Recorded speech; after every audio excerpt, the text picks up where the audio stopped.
What is up, everybody, and welcome back to yet another episode of the Camera Junkie live stream. My name's Luis, also known as Mr. Camera Junkie, and there's a gnat flying around here, been driving me crazy for a long time, so you might see me swing away. I'm gonna get him. He's been bothering me since earlier this afternoon. Gretchen could attest to that. But nonetheless, what is up, everybody? Welcome back to yet another episode of the Camera Junkie live stream, where I left off. My name's Luis, also known as Mr. Camera Junkie, where I remind you, as always, to upgrade your skills before your gear. Music is good. All right. And today we're going to be talking about potential upcoming gear. I'm a little excited. It's been a while that I haven't gotten into the rumor mills, but this one kind of snuck up on me. So I'm kind of excited to get into some of the specs and talk about them with you in real time. Now, I wrote that today's going to be a rant, and there's a little bit part of it, you understand? And that just has to do with the simple fact that a lot of people could be negative towards Sony and Sony camera releases, but we just had a pretty insightful and fun talk earlier today with Doc Rock and a bunch of us, and I just want to go over that again because there's really no reason to nitpick, because you could always find the negative to any situation. But as tradition goes around here, the first thing that we do is always go ahead and check to see who are the first members of the Camera Junkie Crew in the chat. So let's go ahead and do that right off the bat. All right, we have Parker Jennings saying hello to E, and I'm guessing that's to everyone. And then we also have Gretchen in the house saying hello, happy Saturday to the crew. And that's exactly, he's correcting himself, saying hello to everyone. What's up, Parker? And Gretchen goes, ooh, camera gossip. And a little bit of gossip and a little bit of information is today is Gretchen's birthday. Yeah, happy birthday, Gretchen. It actually happens to fall up. Let's cut that. Actually falls on a Camera Junkie live stream, so I get to personally tell you on stream happy birthday. So everyone in the chat, please be sure to say happy birthday and wish her well on this day, her birthday. All right, now let's go to the next scene, and I'm just gonna pull up the information that we got, basically the article that we got. Actually, I have to pull everything up because my computer was acting up right before I went live and I had to shut down. That's why the everything took a little bit longer. 1 second. Aiden, what's up? What's up?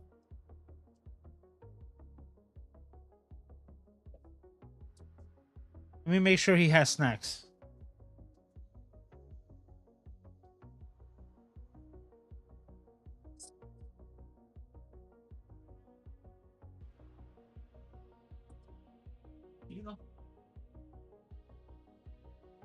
I think he's not, he's being a little cranky, and I think he wants me to shut up, but that's not gonna happen, at least not for the next hour. All right, so I told you that I had to restart my computer, so I thought I had everything set up, but once again, let's go ahead and pull up these notes that I have here. All right. Okay, so the camera that we're talking about today, or chit-chatting about, a little bit of gossip in the rumor mills, is the new Sony FX2. Now, this is very interesting because the latest camera to hit the market right now is the Lumix. It is the Lumix S1 II. Yes, and I think that's how you pronounce it. So it's the S1 Mark II and the S1 II. Hold on. Yes, Aiden. Not gonna be quiet. That's literally what he's asking me to do. He just poked at me and just goes like this. I'm like, it's not happening. So get over it. You're dealing with it for the next hour. He's growing up, so I get to say stuff like that now. So that's fun. All right. So it is, like I was saying, the Lumix S1 II has come out and has blown that camera market, or that niche in that particular genre or yeah, a genre of creators, right, who's trying to get the most cinematic look out of, or the most performance out of a hybrid camera. Now, this camera is very interesting. The one thing that limits me from even looking into it is that I really don't have any glass that I would be able to throw on it. But coming into the future, I am going to be doing some investments into PL glass. That's because I have that red one that I want to start using and start playing around with. So I'm going to be able to have that lens for that camera dedicated for it, but then at the same time still be able to use that lens on other rigs. And then all I would need is to get a PL adapter for my Sony cameras, and then pretty much the rest is history. But that's just the roadmap that I'm thinking about in the future.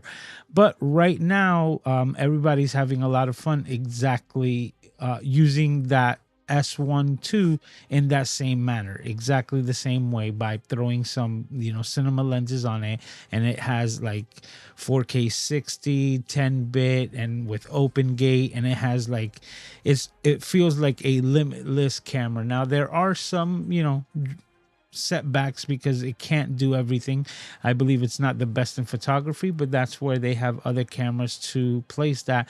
And Lumix is actually running, like their system similar to Sony, where they have certain cameras that are dedicated very well for low light, others for astrophotography, others for like sports photography, fast shooting, a variety of different options that Sony will always give you in different camera bodies. That's why you have the Alpha 1, which is a 50 megapixel photography beast that does 8K video, and it's like an all around beast.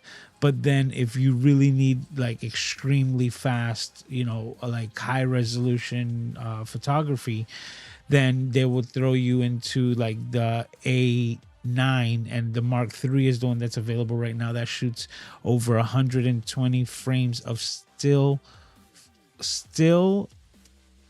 photographs per second. So thinking about that as a form of shooting 120 frames per second in video, you're basically getting the effects of global shutter inside of a mirrorless camera. So there's options all around, and that's where Lumix is really taking in. So there's been a lot of Sony glass owners, right, or Sony camera users that have been waiting for the new release for Sony this year. But this is where the rant comes in. You could always nitpick, you could always find negatives to anything, and Doc and I and a bunch of us were talking about exactly that, where if you have the same battery as before and you don't change it, right, you're gonna have some people be like, oh, why didn't they use a better battery system, right, and why didn't they make that new? And if they were to make that new, then at the same time you'd have everyone like me who's using the Z batteries to be like, why would you change it? Because the Z batteries are fine. So you'd be able to nitpick either way, whether you change the battery system or whether you don't, whether the camera is has an EVF, an electronic viewfinder, or if it doesn't have one, right? Some people will be like, oh, I don't use it at all, that's why I don't need it, so bring down the price. And then there's others to be like, I trade my EVF for a cooling system so that I can continuously use my camera, thus the FX3. So there's give and take to all of these camera bodies, and it seems like Lumix made a big splash with their latest offering. That is what's got me thinking twice about these actual rumor mills. Now, another bit of rumors that have been going around with the Sony gang, so to speak, in the backgrounds, is that Sony has a couple of cameras that they're just waiting to release, and they have they have all their ducks lined up. I heard as a rumor that they're waiting for other camera companies to release their cameras, and then kind of like just come out the gate with their offering right behind it to kind of steal all of the thunder. And it's been, some dates have aligned where Sony has done similar things like that in the past. But with that being said, this one gets my mind, or my tinfoil hat mind, so to speak, spinning, because this could have been the FX3 Mark II, right?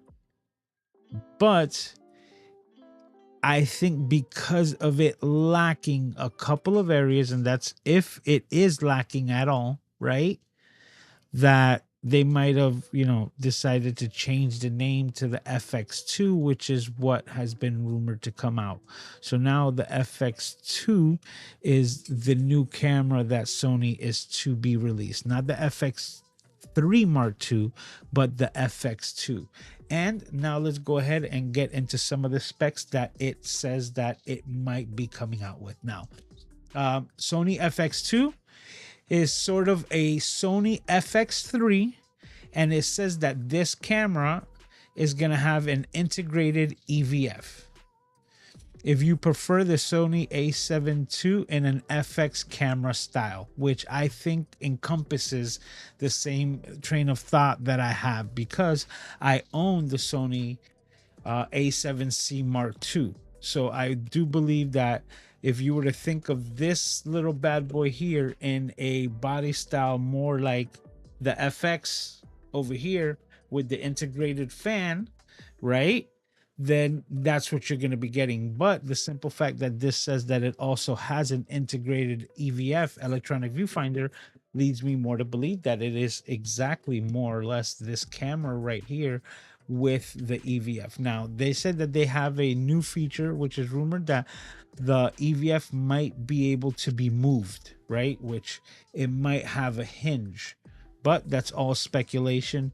I could just be getting ahead of myself, but it says that this camera is going to be announced May 28th, and that it will be available in June and August, I believe. So these are the specs: a 33 megapixel sensor that is now currently found in the Sony a7 IV and the a7C Mark II, which is this guy right here. So right off the bat, right there, we're going to have a 33 megapixel sensor. Now, I got to tell you something right now, just away from the specs, a little side note. This camera, the a7C Mark II, has quickly risen in the ranks as my overall favorite camera to use. I grab it all the time. I have it paired with the 24-50 2.8 G lens, and it's Chez Magnifique. It's an amazing combination. And the reason why is because this, even though it's full frame, I'm going to show you right here, is very similar. You know what? Let me take it out of its cage. Very similar to the rangefinder style cameras of the A6000 line, right? The A61, 62. No, there isn't a 62. The A6000, the A6100, the A63, 64, 65, 6600, 6700 as well with the flip out screen. I am missing something here. Okay, screw. So all of these, grabbing my Allen wrenches. And that's why I said I'm really impressed with the size and shape of this camera, because this A6600 that I'm pulling out right here, right, is an APS-C sensor. See, much smaller. And for that reason, you would think that that's why you're able to keep everything in such a small, compact size. But when we get down to it, these guys are very comparable in size. Even top to bottom, we're talking about maybe 5 millimeters, and you're getting an entire full frame sensor and camera in this body. It really does feel good in the hand, whether I have it just with the bottom guard or in the cage. And but yeah, quickly is becoming my favorite camera to use all the time. Hey, we got Sly in the house saying hello to me and to Aiden. Says, and to the crew, hope everyone is having a great weekend. And it was Sly's birthday last Sunday. So happy belated birthday, even though I had wished her birthday throughout the week as well. So everybody, all the May babies in the house. So hey, Kathy is also in the house saying happy birthday to Gretchen. How you doing, Kathy? All right, let's get back to these specs. Where's my mouse? Okay. So it has the same sensor. It has an AI chip. Now the AI chip, I I'm I'm not sure if it's the same internal AI chips as the A7C Mark II here, but I can tell you that this little bad boy just got an update to firmware 2.0 and has a lot of the like key features that were missing from it, including the active stabilization in it. So it's getting it's gotten a lot better since you first purchased it. So right now is definitely up to par, which is one of the things that I would say the FX series of cameras had over the A7C Mark II. But now with the latest update, it's here, and that's why this camera also seems very similar to it. Now, one of the things of the FX line that I'm just kind of throwing in as a granted is that I feel that the active cooling is part of it, right? Having a heat sink with a fan to remove the heat so that you can actually use the camera, you know, to max capacity and never have to deal with overheating. So that's something that I think will also be available on this FX2 camera. Now, another thing that this thing says that is supposed to have is a actual mechanical shutter, which leads me to believe which is the same exact system that you got going on here. Now, there are advantages to the mechanical shutter when it comes to photography, where that's where I think that this kind of is leaning more towards that aspect and leaning away from the video centric side, which is what the FX line usually stands for. The FX is what Sony kind of deems as their cinema line. So with that being said, we're not sure exactly what we're getting, and that's why this still falls under rumors. Like it's speculated that way. But what I'm thinking is that if this was the design to be the successor, right? And maybe this decision was made even long before Lumix dropped the camera, the S1 II, but at the simple fact that they probably could, you know, read the tea leaves, how they said, you know, and see what was coming, that they were going to be coming out with something far more substantial, and that this, even though a great setup, which like I said is becoming like quickly my favorite camera for both photo and video, like it still wouldn't have been enough to be the successor as the Mark II of the Sony FX3. So as Sony famously does, it kind of recycles a lot of these parts and reuses it. And then instead of getting a Sony A7C Mark II that does and has given me personally overheating issues, right? Not too bad that it shuts down the camera, but it does stop recording if it does get too warm, has even led me to purchase an external fan specifically for this camera, and this has fixed the issue. But that's the same thing that Sony is doing by making this camera into like the FX2. So it says it's got an integrated tilting EVF, you see, and the resolution's unclear. Still not sure exactly about what's going to happen, but I believe Sony had this on a previous RX model, which is, you know, which is kind of more handy cam-ish, right? Now, let me see if I can pull it out. Well, just to show you this camera right over here, right? That guy right there, that's a Sony Handycam. I think that's the FS2, right? The back part of the handle right there where my finger's pointing at is actually an integrated EVF. It's an electronic viewfinder. Now this is old school, so even though you can see the video, it's not a color viewfinder. It is straight black and white. It's just there so that you can see what you're shooting and you know that you're recording everything in color.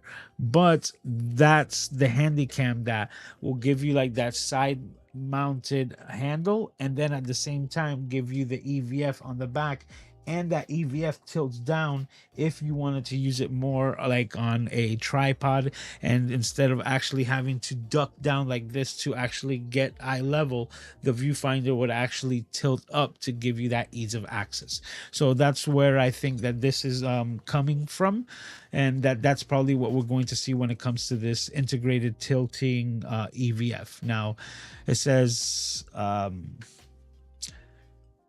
AI autofocus, but the AI autofocus has to do with the processing chip inside of this cameras, and this guy right here got the latest update, so it has all of those AI features now built in. So you're talking about the animal autofocus, the train, like planes, trains, and automobiles, so to speak, for those of you who know, and so that's exactly what I'm seeing. That's kind of like the same software. That's more software. The AI aspect and the trainings and the operating system is like, I have a Mac Studio, from the M1 series, not the M4, but the latest operating system it can still run. So that's where I see that it's like backwards compatible. Now, this new camera is going to shoot at 4K 60 Super 35, which is one thing that I actually think this camera right here does better. Because if it does go into Super 35 mode, which for those of you who are not, familiar with this, once again, this is the full frame sensor. So this full frame sensor will be capturing an image of its entire, the entire plane that it has on the camera. When this camera gets put into Super 35 mode, it automatically just converts itself into the APS-C. This is Super 35, exactly what they call it. So all of the extra real estate of that lens, just floating around there, all that extra space is not going to be utilized, and only the center of that sensor will be working in that mode. Now, the reason why I say that is because the A7C goes to 4K 60, and it does have a crop.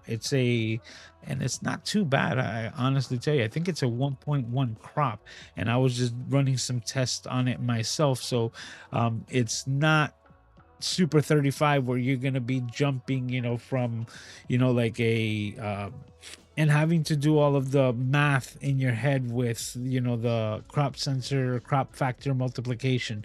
So not having to do any of that, like this just punches in a little bit when it comes into the 4K 60.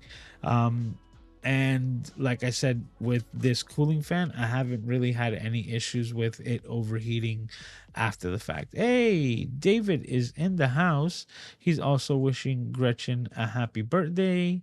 He's saying hello to all, saying hi to Gretchen as well.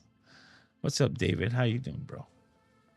We're talking specs over here. So 4K 60 Super 35, but I believe this takes it over. Now, this is something that, if true, if this next feature, if true, comes out, is really gonna go to show you to where Sony's planning on going next with most of their cameras, and hopefully software based, where you could apply that to maybe some of the cameras that are already released, even though you buy a camera for what it has, not for the potential that it might have. Fortunately for us, the update helped out this little guy, but not always is that something that I think that you should rely on whatsoever. But with that being said, this new FX2 is supposedly coming with 32-bit float audio. Now, I'm not sure if it's an external device like I have over here for my FX30, which is the XLR, external microphone adapter, and it has the, is it even showing? No. Multimedia interface, as you can see there, all those little connections, all those little pins, they get connected directly to the camera, and that's what transmits this signal to it. So I wouldn't be surprised if it's something like this, that once you attach it to the FX camera, will give you the 32-bit float. If it's built in, if it's built into the system somehow, right? Where even the on camera audio, right? Or that the, external microphones that you'd be able to connect, right, through the 3.5, if somehow you'd be able to get 32-bit float out of those, that would be bonkers to me. But that's getting like hyper nerdy. That would be amazing. But even if it's just through an external handle, 32-bit float is where Sony's moving next when it comes to audio, which means basically everything would be within the dynamic range of the audio. So that's for those of you who might not be familiar too well with audio, right? Audio works off frequencies and light works off frequencies is the same way. So when we as photographers, videographers are always talking about dynamic ranges, how much material can we play with and can we get and squeeze all those colors within our histogram. Now when it comes to audio, we're dealing with the same frequencies and jumping from 24-bit to 32-bit flow, meaning it's all getting captured. Like we have more sound. So if things get way too high, we can bring them down without clipping the audio. And if things are at a whisper, then you'd also be able to do the same thing, lift them back up without bringing up a lot of noise, which is obviously the next step for all audio devices. But seeing that Sony is now implementing that into their hybrid cameras, hypothetically, then that just shows you that that's the next step that they're going to be moving forward with all of their cameras, and I'm here for it.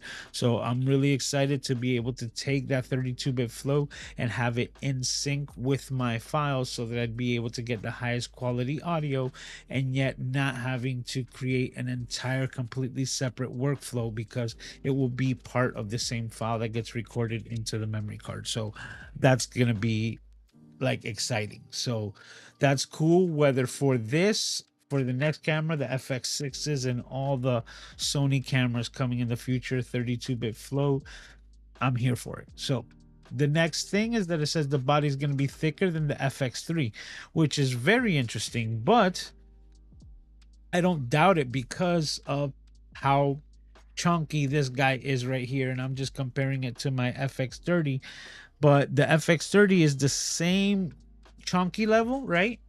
Same thickness right here. And you know what? Let me go get my caliper. Let's get a bit nerdy here.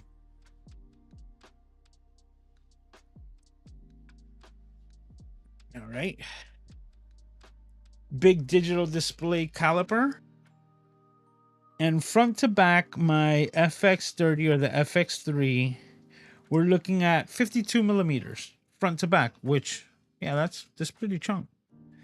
Now, the A7C, much less, it is at 40 millimeters. So 12 millimeters less thick.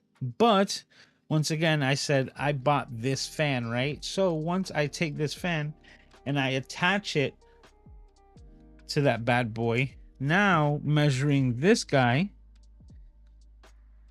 right off rip, we're 2 millimeters thicker at 54 millimeters.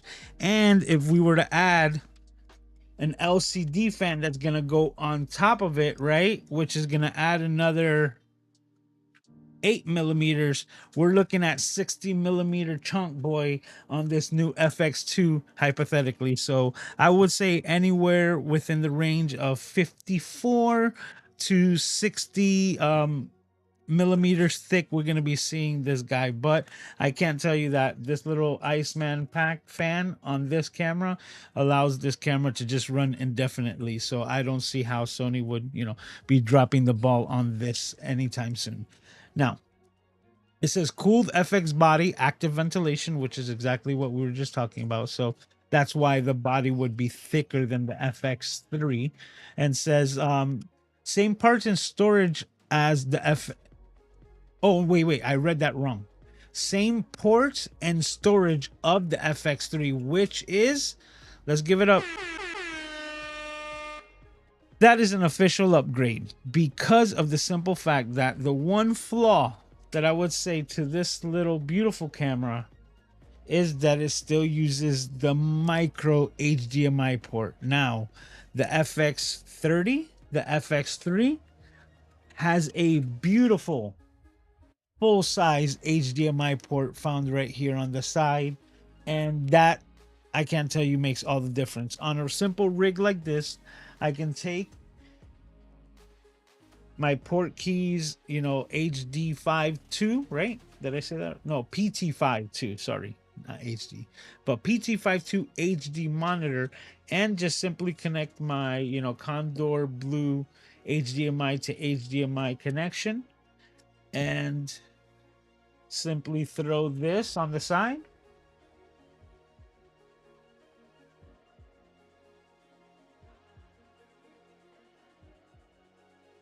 And just connect, if I can grab it. No, I could use a battery, right? There we go.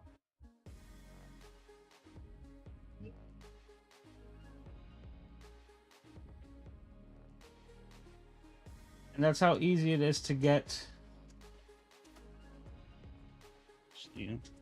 This would be the better way.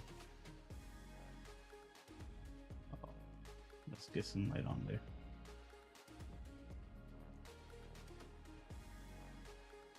Bam. So that's also another thing about the FX series that I really like, and I think that should come on all of their cameras, especially when it comes to cinema. So when you're rigging this thing out, this is how easy it is for you to connect an HDMI connector.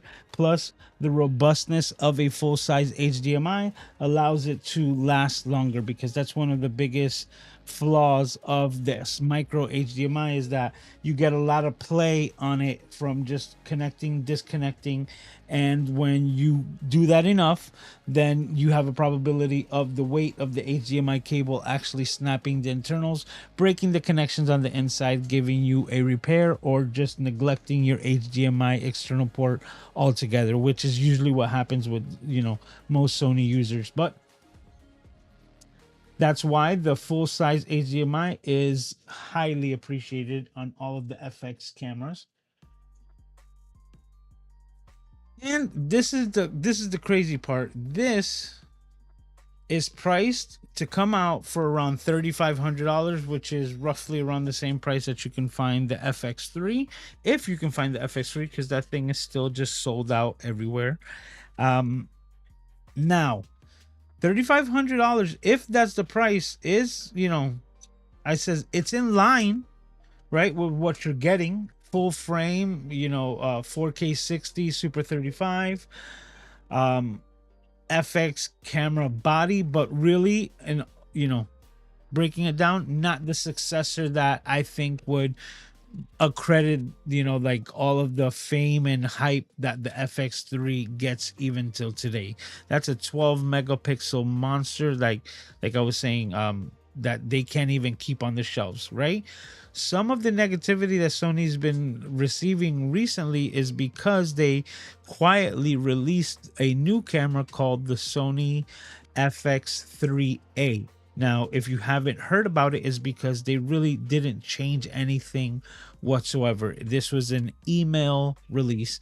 And the reason why is because, once again, I tell you that they can't even keep the FX3 camera on the shelves long enough, that they have officially run out of the LCDs that these cameras were using, and the manufacturer has to now provide a different LCD. So the back LCD on the Sony FX3, if you have an original one, will the FX3A will now have a different LCD, and the only reason why there's an FX3A is because they ran out of LCDs for the Sony FX3. Like, that's, you know, like they couldn't keep up with the demand that everybody has for this camera. So now if you were to buy a new Sony FX3 from this point forward, it won't be an FX3, it will be an FX3A, because you would be getting one of the newer LCDs because they ran out. Like, that's a good problem to have, right? Like, you can't keep your product on the shelves fast enough that, like, we ran out of LCDs, and the manufacturer of LCD says that we're not even making that model anymore, so we can't give you that. We can replace it with this. And now Sony has to make a revision of their camera just to implement this new LCD. That's just amazing. So that's just super cool, for, you know, like for those in the know, right? The FX3A. Yeah.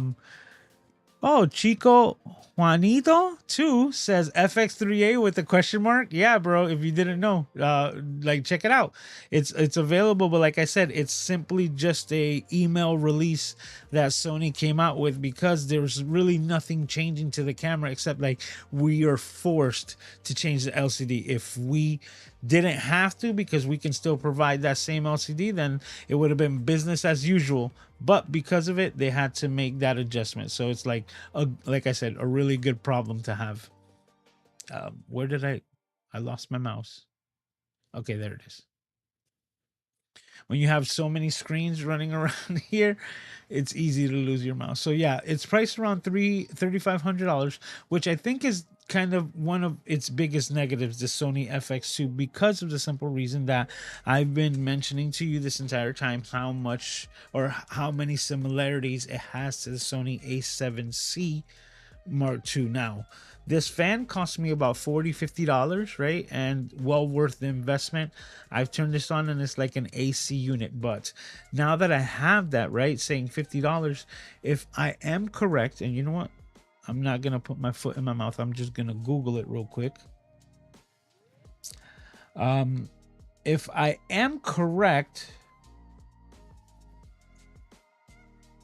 what I'm trying to say, if I could get the words out, if I am correct, I believe this camera right now is selling for about $1,800. So we're just gonna go to BH, and right away, of course, the website pops up. I don't even have to like go, just BH enter, and we're here. All right, so A7C2, and right off the bat, okay, it's $2,200, but that's significantly less, right? Not $1,700, but so the Sony C Mark II is at $2,200. That's $2,198 on B&H right now. And like I said, with the new update, this thing has been rocking like hardcore. And with that being said, that plus $50 fan, and if you rig it out, hint hint, with something that might be coming, then in that sense you can save yourself a lot of money, and you're most likely going to be getting very similar results at the end of the day, right? So this could be an option. It just depends if you have the ability to rig out this camera correctly. And if I have something to say about it, you know, foreshadowing, I think I might have a little something to say on how well we can rig out the Sony A7C Mark II, and it might outdo the new Sony FX2. That's a mouthful right there. So, hey, what's up, Paul? It says it was on sale but not anymore. Oh, so that's where the price change was out. So I knew I had seen it recently, but for that price, that's kind of like a no-brainer for what you get out of this camera. Hey, what's up, Raymond? He says yes, correct, on the Sony FX2 3A. He goes, I didn't think it was supposed to be better than the FX3. Nothing changed, just the LCD is like, you know, it's like saying, hey, we have to change these tires because we ran out of tires. That's basically the way that I analogize that. Analogy. That's a new one. All right. But we march on because words are hard today. So let me go back to that list.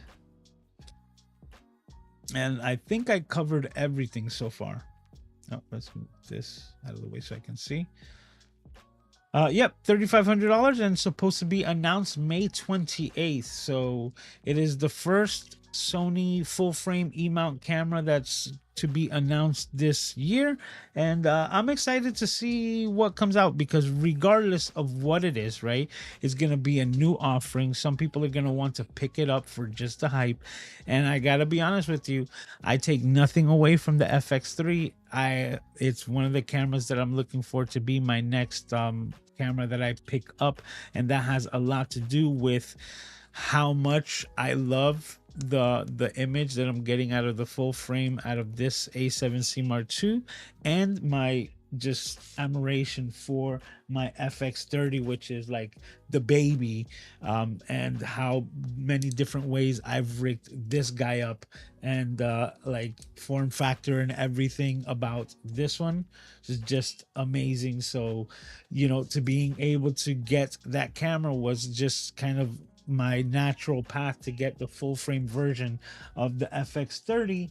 And if this turns out to be exactly what we're talking about, then it's only going to lead to the FX3 maybe reducing in price, not off the shelf because they can't keep them there, but definitely on the used market where you can get something of high quality, with a substantial discount, which is something that I always advocate for. If you're not sure exactly how or when you're going to buy or how you want to, look into let me finish what I was saying. If you don't know how or where you're gonna go buy your next camera, I highly advise you look into the used market because of the simple fact that you can get a lot of amazing deals, and you can find a lot of people who over purchased because they wanted to start content creation and might have backed out and now just have a nice piece of gear that's just been collecting dust and has had very little use that you can get on the cheap. So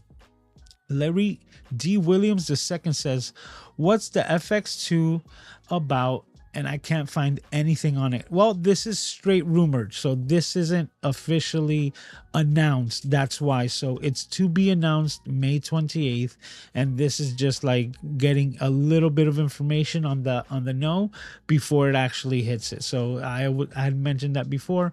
Like, it's been a long time that I haven't done one of these rumor live streams, but this one was fun because it snuck up on me. This past week was my birthday. My car like fuel pump that I had to change, and then my father ending up in the hospital the week after that kind of like took up this month, and then my birthday. So that's exactly where I've been at, and with all of that commotion, this little bit of information kind of snuck under the radar, and I just heard about it yesterday, which was very intriguing to me because I've already been working on rigging up this guy, which, like I said, is very similar to what we're supposed specs out on this new Sony FX2 if it comes out. See, Raymond says FX3 is my dream camera. It was just such a great camera. Hey, thanks Larry. He's wishing me a happy birthday, but also everyone who's here, if you haven't done so already, wish Gretchen a happy birthday because it's actually today. She's hanging out here with us like she does every single Saturday, and for that I can't thank her enough, being part of the OJs, the original junkies here on the crew. And yeah, and because we've been doing this for over 4 years, we just got so lucky to happen to have her birthday land on one of the Saturday streams. So Haywall says, "I'm feeling like a baby camera junkie. I've never owned a full frame camera." Oh, really? Well, now let me just ask you, Haywall, have you ever owned a 35 millimeter film camera? Because if you have, then that's the equivalent of full frame. You just haven't owned a full frame digital camera or maybe video camera, the hybrid cameras. And he's asking as well, what's the difference from the 3A viewfinder? No, I think I answered that already. It's the same exact camera, no changes, just they ran out of the LCDs, so they had to change that. And I don't doubt that the new LCD is probably going to look a little bit better. But one of the things that I've talked about in the past, kind of like to close out this conversation for tonight, is the LCDs that Sony does use. Now, a lot of Canon shooters will go out here and say, like, I love the way that my Canon images look directly on my camera. And this is something that I used to have a lot of conversations with people, right? When it came to who had a better camera, iPhones or Samsung devices. And the difference is the LCD that you're looking, or that you're looking at the image on. Okay, so let me make sure I said that correct. So the LCD that you're using to look at the image makes all of the difference, because hypothetically one camera wasn't significantly better than the other. The only thing is that Samsung was spending a lot of its resources into these high priced OLED LCDs on the front of their phones, and these curved with like almost like a rubber coating on top of it had such high contrast and dynamic range that when you would take a photo using your cell phone camera, people would see the same photo side by side on an iPhone and on a Samsung and be like, Samsung's got a better camera. Well, not really, because when you both, like from the Samsung and the iPhone, post that photo onto Instagram, now it's up to me which LCD I'm using to view that photo, right? Because if I'm on my computer here, I'm using this LCD, and using this LCD is very, very difficult to notice the difference between a Samsung photo and an iPhone photo, because if they're both 12 megapixels, right? And that's the resolution or the compression, because we're looking at them on Instagram or something like that, then it's going to be very hard for me to be able to determine which one came from which phone, because of the simple fact that you can see there's no difference because I'm looking at both of the images on the same LCD. Now, what that's really going to show me is which camera do I think is different because of the final result, right? No matter which LCD screen I'm using. So that's basically what this whole conversation spun off of, is because one thing that Samsung does is that they sacrifice some of their battery life for these higher priced LCDs, right? And to get that imagery right in front of your face, to even have like your name in the game, so to speak, to say, hey, I prefer the photos that I take off of my Samsung phone comparative to my iPhone, then you're not looking at it from the fact of like the end user who's going to see your image. You're talking about, I prefer that LCD because it looks brighter, vibrant, crisper, clearer. I like the image on the Samsung better. Now, that's at a cost of more battery drainage because you're using more resources to get that aspect that you want, which is why I chose iPhone back in the day, right? When I was at the fork in the road, and this was back when it was the Samsung S7, right? So way back then, right?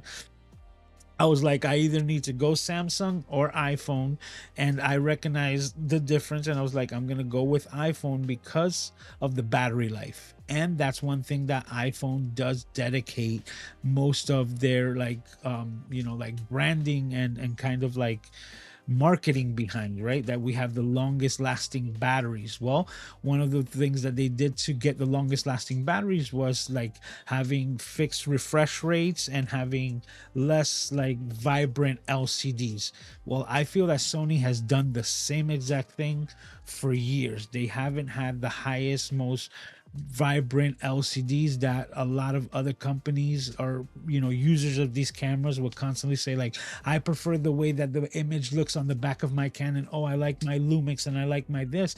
And then their batteries would die, and I'm like, I have the best battery life. I can keep shooting with my Sony because it's got a better system in place. Yeah, I might not be able to enjoy my images on the back of my camera as much as you do, but when we get into post production, it's the same game, right? Like, it's how I decide to make it up, and then that experience is kind of lost there. But what I did get was more experience with shooting because my batteries lasted that much longer. Now, hindsight or asterisk, this was years ago when we were having this conversation where hybrid cameras or mirrorless cameras were just starting to come out, where battery life really made a huge difference. And there was like you know learning pains, right? Or growing pains that you would get. Sony, because it being one of the first companies to come out full force, like, we're going mirrorless, they went through those growing pains first. And because Canon didn't have to, they kind of slacked off. And when they came out with their mirrorless cameras, they had to go through those same growing pains where the I believe it's Oh my god, I forgot the name of the Canon camera. I think it's the R10. No, the RP. I'm sorry. The Canon RP was the first full frame compact, like digital camera that Canon was throwing out there, but the battery life on it is bad. You understand? And the same thing, like to make them compact. And then once they got past the battery feature, then they started coming up with their next issue, which was overheating. And I'm talking about Canon right now, which were all problems that Sony has had to go through, right? One way or another, to the point where they came out with the FX line that has integrated fans built in to give that option available. And now other companies are, falling in suit the same way. Now talking about Panasonic with this new S1 Mark II. So all of these things coming out, but at the end of the day, right, when this camera comes out, or a new Canon camera comes out, or a new Lumix, a new Black Magic design, anything that comes out, hey, the rising tide raises all ships, right? So all it does is that it forces this company to innovate a little bit more. Now, one thing that Sony just always knocks it out of the park for me is autofocus, and which is one of the things that I rely on the most. The second thing, which is actually should be the first thing, which is glass lenses. And the Sony E-mount system has, I believe, over 80 lenses available, G Master series, and my favorite lenses of all, which is the Zeiss collection. Do I have? Oh, there we go. I have one. Close enough, right? That little blue badge, right? And my overall favorite lens being the Sony Zeiss 55 millimeter f1.8.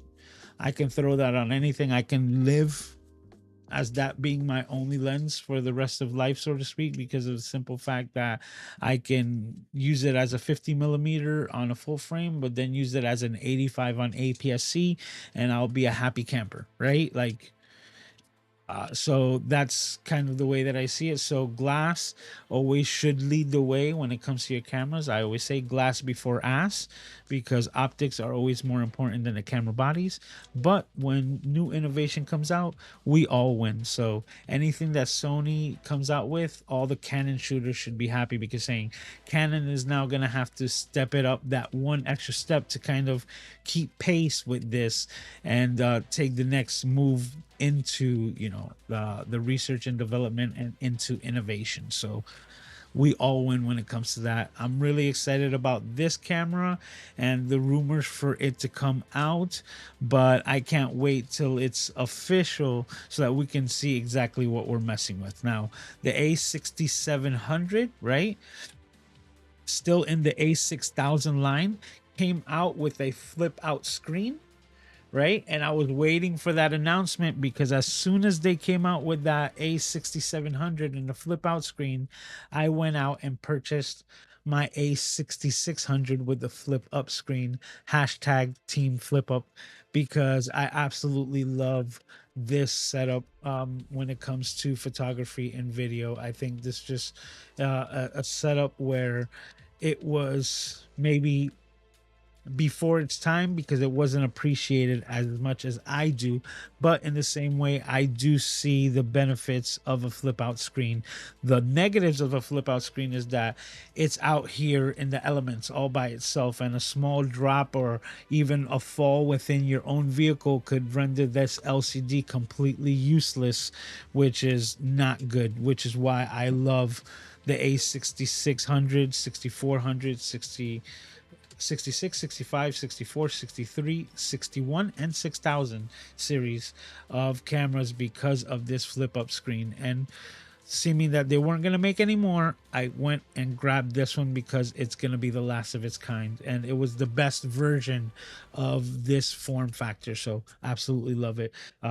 I know there'll be plenty of time to probably get my hands on a 6700, but I could bypass it altogether if a nice ZV camera might make its way available, which would be amazing. Because to bring this all together, right, the Venn diagrams all together, I had mentioned before that Sony is now moving into the 32-bit float audio game, and having a ZV line camera with built-in 32-bit float, if it is internal, that's gonna be a game changer. Because I can tell you, it already has an amazing 3 capsule audio. Like it has 3 capsules on the top to get like dynamic audio and kind of pinpoint you to kind of isolate your voice over the background noise. So active noise cancellation, but then throwing 32-bit float on top of that, and that you wouldn't have to carry any other external items whatsoever, like in the ZV lines that they are built in. That would just be like mind blown, next level stuff, especially for vloggers and content creators, YouTubers like the crew here. So let me know what you guys think. Are you excited for this camera, or is this just like we're talking about it? But for me, at the end of the day, as a camera junkie, all cameras kind of get me excited in one way or another, whether it's directly or indirectly. So let's go ahead and check out the comments. Oh, they stopped scrolling. Okay. Hey, no worries, brother. No worries. You're never late. You made it just in time. Kathy says, I'm 60 years old and I got to go all the way back to original Polaroids. But you see, Polaroids weren't like full frame. It had to be like this film. Because this film right here, this standard, like 35 millimeter film became the standard. And that's where we based everything on. So it's very interesting. It says, I still have those Minoltas you helped me with. Oh, so you actually do. Those are exactly what we're talking about. That is a full frame camera. You see, and Gretchen says she's never owned an APS-C. We can use each other's cameras and camp to try it out. It says, interesting, different approach to photography. I spend very little time looking at images on my LCD. On the back of your camera? Because if you do, then you're more like me, right? Where you're going to look at them after the fact. So let me give you a little story to kind of close things out. I did a charity event, right, for photography. So it was pro bono. And as I was doing the event and I'm just walking around, I would ask people, hey, can I just snap your picture, to show the environment and what was being done at that event. That was when that's when I was really converting into the mirrorless cameras and being able to go into my viewfinder and see everything, see the histogram, see my exposure levels, see everything in there, and literally just go click, click, click here on a dial, here, this is set, click, click, click, take 2 or 3 pictures and not have to reset it up, because I know that I have one of the 3 that's good enough, because I'm able to check everything in camera before that. I can't tell you how that just makes everything so much easier. And I would never look at the LCD. I would just take the picture and I'll be like, thank you very much, because I had all the information that I needed in the viewfinder. And with that, I didn't have to, after the fact, do that. But I do mention the fact of the chimping and people checking their LCDs, because that's usually the biggest complaint that I would hear about anything. People be like, I hate the way my photos look on the back of my Sony cameras. But at the same time, I'll be like, but that LCD is what's allowing the camera to have extended battery life, because you're not putting all your eggs in that basket. 9 times out of 10, most people are gonna, take their photos into Lightroom and watch or look at their images through a completely different LCD, not the one that exists on the back of their cameras. But we've reached the time, and those of you who know, we got Cities Ga. This is the segment of the show where I invite you to check out channels that I think you should go and watch. And this week's Cities Ga, if I can take the notes down, is none other than the birthday girl, Gretchen, with her new channel all about cameras called On Camera. Now, this is something that's been a long time coming, because I've been wanting to feature her here on Cities Ga, but this is perfect that it's her birthday, so wish her a happy birthday. I know you guys already have. And also to feature her on this week's Cities Gaw channels that I think you should go and watch. So if you want to check out one of our own crew members right here, that's always here week in and week out, I highly advise you to go check out Gretchen with her videos and her shorts. Oh, let's move that here. And her short videos and her regular videos here, all about photographies and cameras. She's a published author, photographer, and she's someone that's very knowledgeable on all things camera. She hangs out here all the time, so I highly recommend you go check out. And if you haven't, make sure you give her a hi and a subscription over there to Gretchen Shepherd, this week's Cities God channels that I think you should go and watch of her new channel on camera. And we did it. Guys, we have done it. This was episode 233. So that's 233 consecutive weeks of the Camera Junkie live stream every single week without missing a beat. So if you haven't gotten the drift, mark it on your calendar, set the note down. Saturday night, 10 p.m. Eastern Standard Time, we'll be doing episode. Oh, let's remove that. We'll be doing episode 234 next week as I pack and look for my new place with my father, which he hasn't been the easiest. Let's just leave it there, right?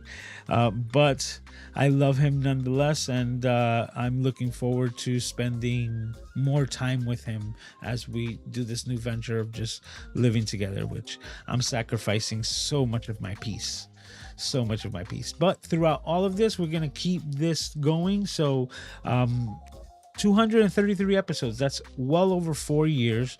We're marching on to 5 years of this live stream every single week. And as always, I can't thank you guys enough for hanging out here and making this my favorite place to hang out every single week, where we could just nerd out about camera stuff and just learn and speculate and look forward to what's coming just over the horizon. But you guys, as always, take care of yourselves and each other, and I can't wait to see all of your smiley faces right here next week while we do it all over again on the Mr. Camera Junkie YouTube channel. And until then, talk to you.